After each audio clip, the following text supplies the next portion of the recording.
It's going great. Welcome to Bible study at Calvary Baptist Church today, and we're looking forward to Bible study time. Hope you are too. If you would like a quarterly, let me know. We'll try to get one in your hand.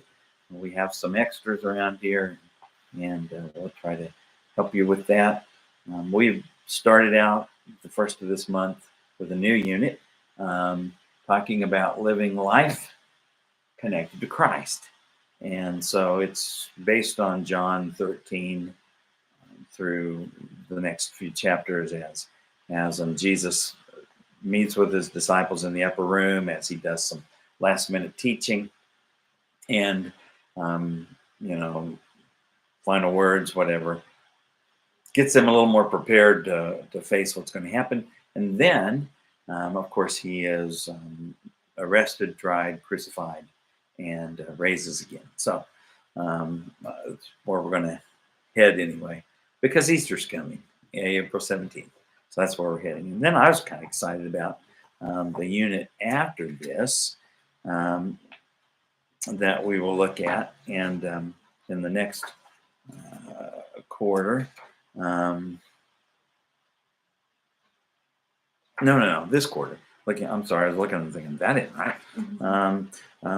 Which is going to be out of the Gospel of Matthew, and it's the latter chapters where Jesus does a lot of teaching about the end times, or about what to expect, and so the title of that unit is Christ's Return: Living with the End in Mind. And I'm looking forward to that, because we live in a really troubled world, folks.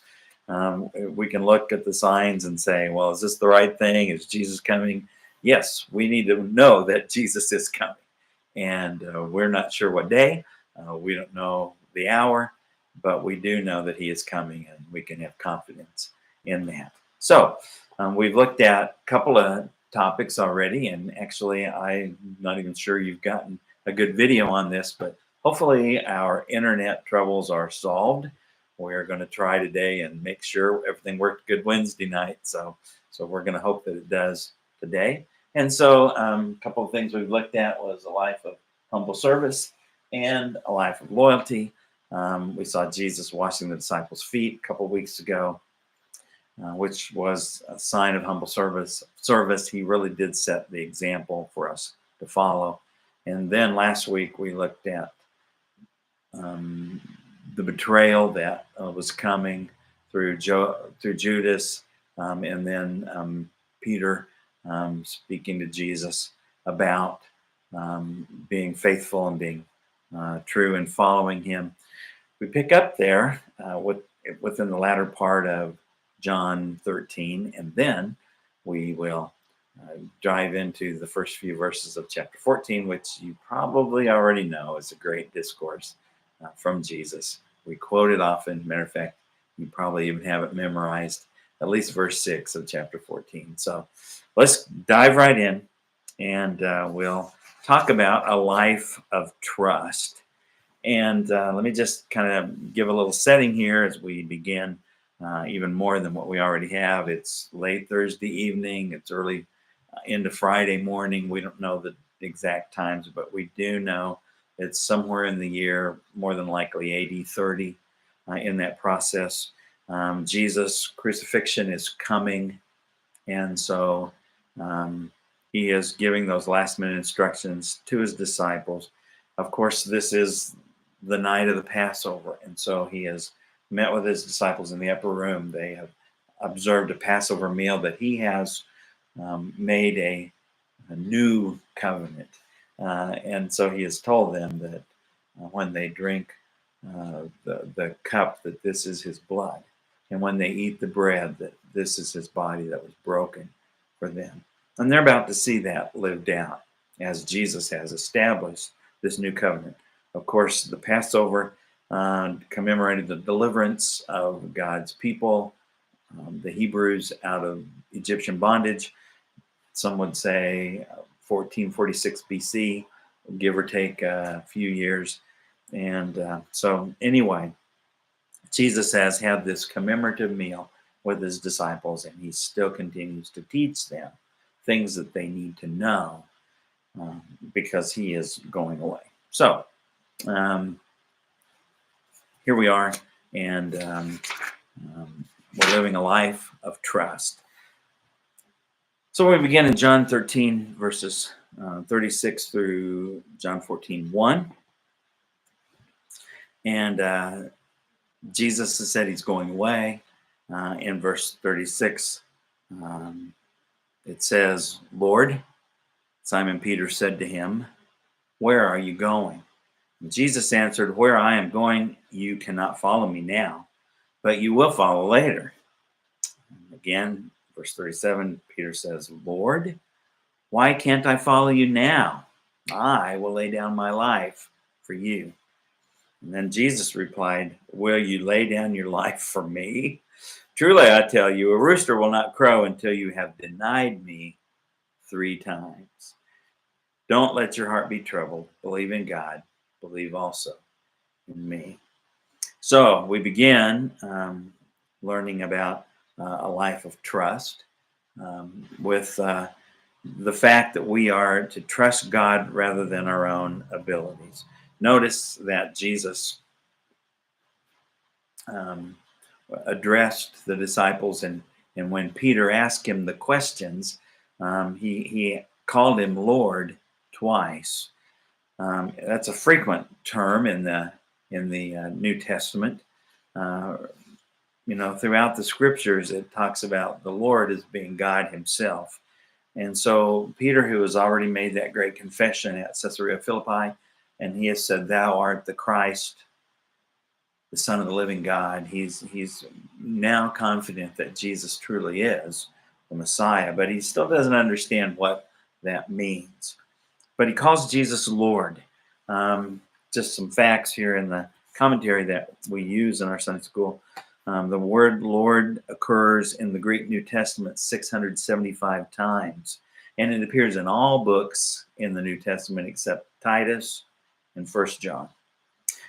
So Peter used the title Lord because he knew that Jesus was the Son of God, the Messiah, the true one.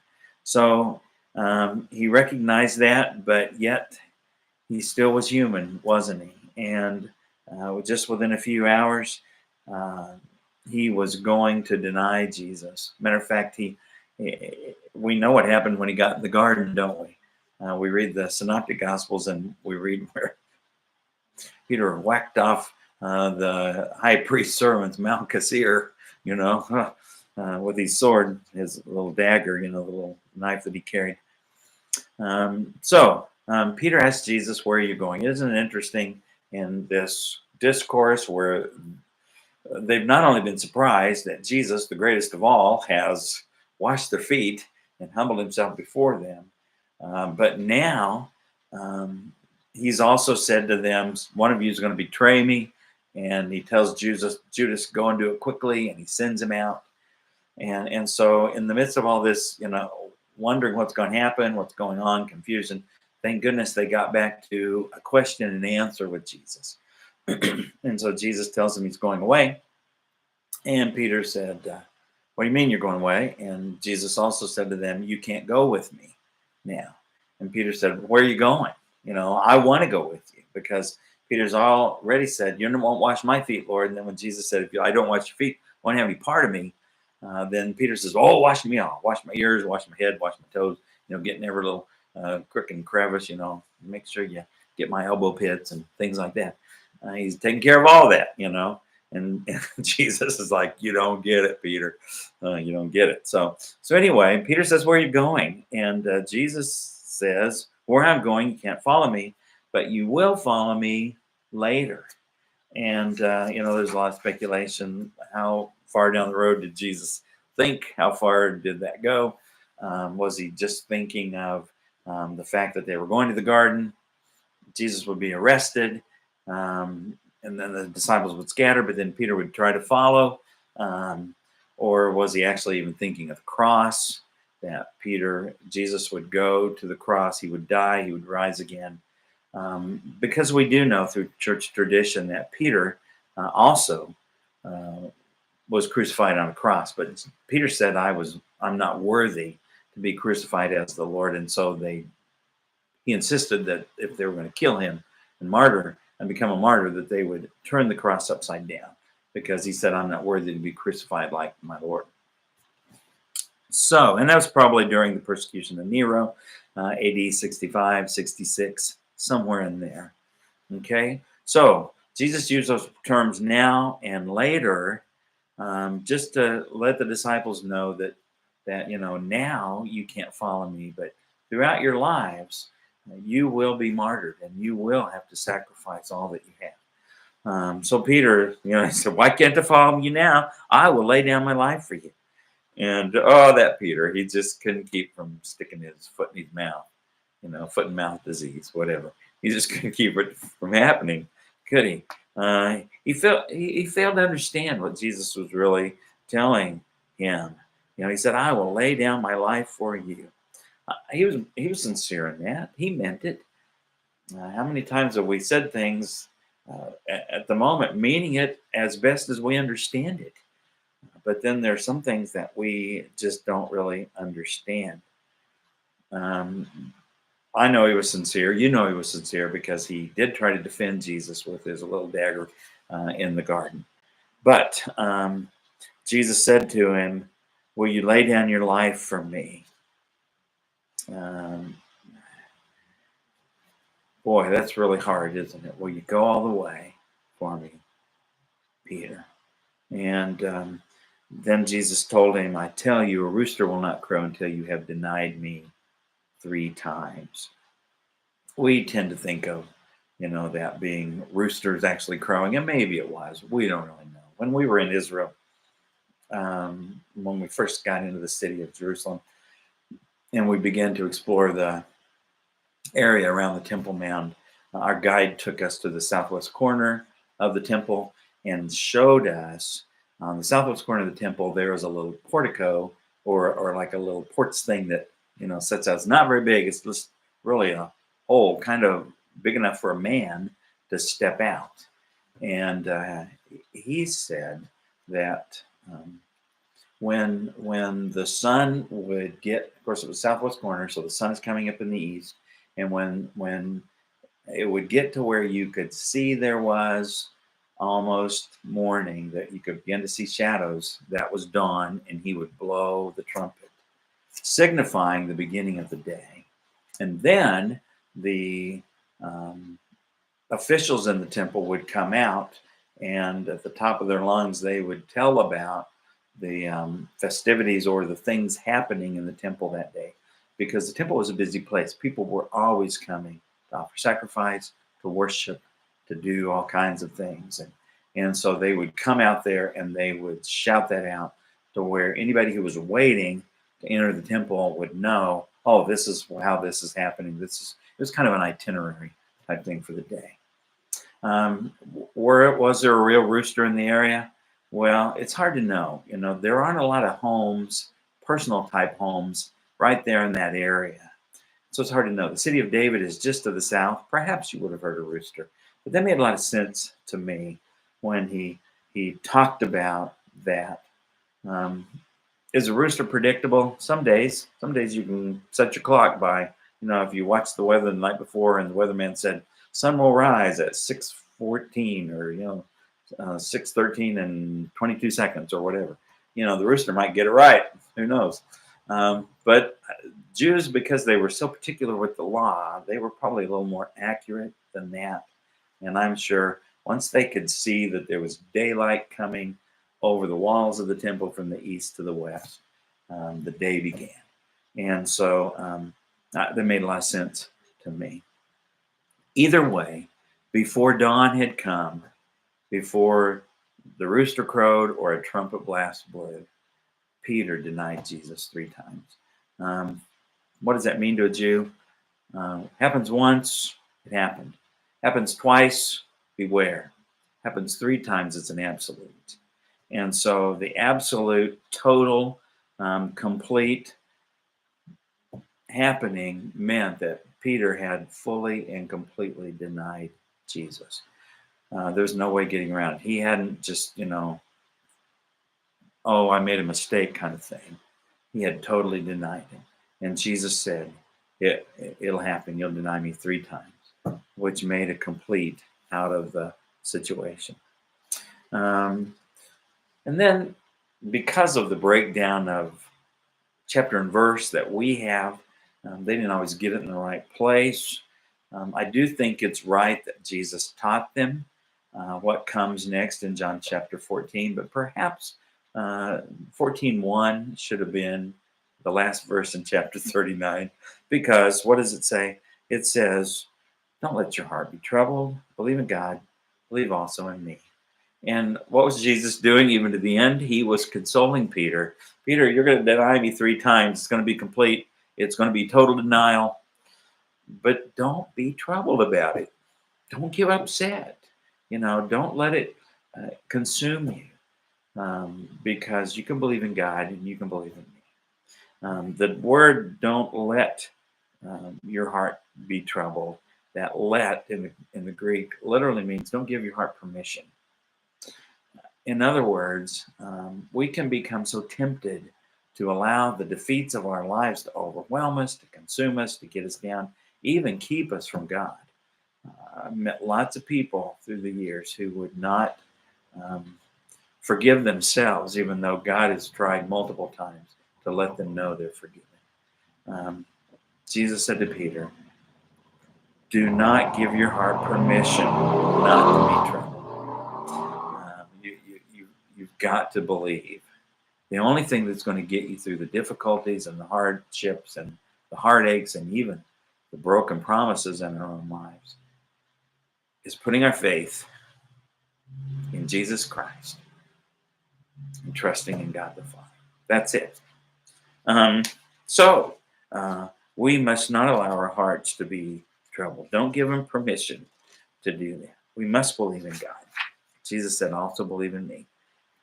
Why did he say that? Because he is constantly reminding them and linking himself to the Father. That's a prominent feature in John's gospel. He talks about God and then he talks about the Son. And so, because God the Son is God. Well, okay. Then we get to the next section where we realize that Jesus is making it possible for us to be with God the Father. Years ago, somebody gave me a T-shirt, and I stopped buying T-shirts a long time ago, but somebody gave me a T-shirt, and it had like a wooden, the outline of a wooden cross on it, pretty rugged looking, kind of edged on the arms and the up and down piece, and it had a note tacked to it. I can't remember exactly what it said, but it said something about gone to see Dad, preparing a place for you, coming again soon. Jesus. And that's really what he did for us, is he, by dying on the cross, by coming down from the cross, by raising again to life, he made a reminder for us that he's coming again soon. And so we can count on that. Well, what does Jesus say about it? In verses 2 and 3, he says, in my Father's house are many rooms. That's what this translation uses. Perhaps you memorized it through the King James, many mansions. Jesus says, if it were not so, would I have told you that I'm going to prepare a place for you? If it wasn't true, would I have told you about it? Would I have told you that I'm going ahead of you? Would I have told you that we're going to make sure this happens? Then he says in verse 3, if I go away and prepare a place for you, I will come again and take you to myself, so that where I am, you may be also. And I think that's a great promise for us. I like to read that at every funeral. Not everybody likes it like I do, but I sure like to read it because it is the hope that is within us. Jesus has made it possible for us to go and to be with the Father. And what a great provision that is for us. We've been given that. When he talks about in verse 1 that we put in with the other passage about believing, it is the believer who knows that a place is prepared for them. Jesus is going to prepare that place so that where he is, there we may be also. Remember, the whole thing he's been talking about is I'm going away. You can't go with me. You can't follow me, but soon you will. One day it'll happen. And so then he says, if I go away and prepare a place for you, I will come again and will take you to myself, so that where I am, there you may be also. He's telling Peter, you don't have to go out searching, looking, trying to find me. I'm in control. I've got it all under control. And I'm going to take care of it. Just be confident. He made the way possible for us to get to the Father. The old English translation uses mansions. That probably came from the Old Latin Vulgate, the Old Latin manuscripts that Jerome used when he put that together. Uses the Latin word mansiones mulate, which means mucho mansions, or whatever in Latin. I don't know. Anyway, but he says, I'm making you a home, or I'm making you a dwelling place. Dwelling places where it's possible for all of us to be in the presence of God. We can't even begin to fathom or comprehend or understand. Jesus again says, I've been truthful, haven't told you any lies. In the old King James, it talks about, truly, truly, I say to you. Jesus said that a lot, verily, verily, or whatever. But he's saying here, if it weren't so, I wouldn't have told you. And what I tell you is right. And so he's going away, going to prepare a place so that where he is, there we may be also. That's a promise you can bank on, people. That's a promise that you can be assured of, that when we do put our faith and our trust in Jesus Christ, that he is the way. And that's what he says in the next few verses. As we look at the last section, verses 4-6, he says, you know the way to where I'm going. And Thomas said, Lord, we don't know where you're going. How can we know the way? That they were thinking such physical terms, weren't they? I think Thomas is thinking, just draw us a map. Can you get it on my GPS, Lord? Can you make it to where I know, go down this path, make a right at the big oak tree, go a little ways farther, and then you're going to run into a sycamore tree, make a left, and that's where you're going to be. We can find it there. No, that's not what he meant, is it?